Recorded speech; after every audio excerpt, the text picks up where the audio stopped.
பாத்தீங்களாண்ணா, அம்மாவும் மதுக்கா சித்தின்னு சொன்னதை நினைச்சு இன்னும் அழுதுகிட்டே சிந்து ஆண்டி ரூம்லயே உட்கார்ந்துட்டு இருக்காங்க. நம்ம அம்மா பாவம்ண்ணா. ஆமா நந்து, வா நம்ம போய் அம்மாவை சமாதானப்படுத்தலாம்.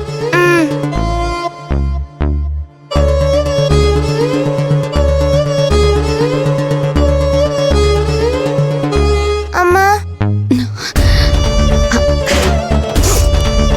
வாங்கடா உட்காருங்க. இருக்கட்டும்மா, நீங்க இப்படி அழுதுகிட்டு இருக்கிறது தான் எங்களுக்கு ரொம்ப கவலையா இருக்கு.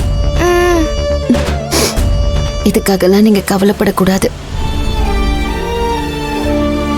அக்கா என்ன சித்தின்னு சொல்லிட்டா, அந்த வேதனை தான் எனக்கு, வேற ஒண்ணும் இல்ல. மதுமிதா அக்கா ஒரு கோபத்துலதான் உங்களை அப்படி சொல்லிட்டாங்க. அவங்க அப்படி சொன்னா சொல்லிட்டு போகட்டும். உங்களுக்கு சப்போர்ட்டா நானும் அண்ணாவும் எப்பவுமே இருப்போம். உங்க சொல் பேச்சு கேட்டு உங்க மனசு கஷ்டப்படாத மாதிரி நாங்க நடந்துப்போம். எங்களுக்கு நீங்க அழக்கூடாது, அவ்வளவுதான். ஆமாமா, எங்க அம்மா தைரியமானவங்க. எவ்வளவு பெரிய பிரச்சனை வந்தாலும் ஃபேஸ் பண்ணுவாங்க. அவங்க எதுக்காகவும் கண்ணீர் வடிக்க கூடாது. அவங்க அழறத நாங்க பார்க்கவே கூடாது.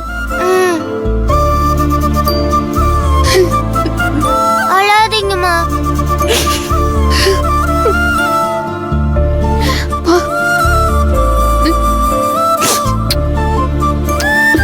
நான் அழமாட்டேன், அம்மா அழமாட்டேன்.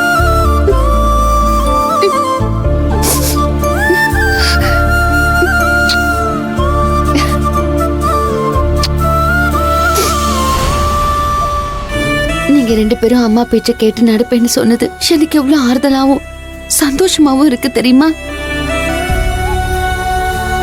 உங்களை மாதிரிதான் மதுவும் இருக்கணும்னு நினைக்கிறேன். ஆனா உன் அக்கா தான் அம்மாவை புரிஞ்சுக்க மாட்டேங்கிறா.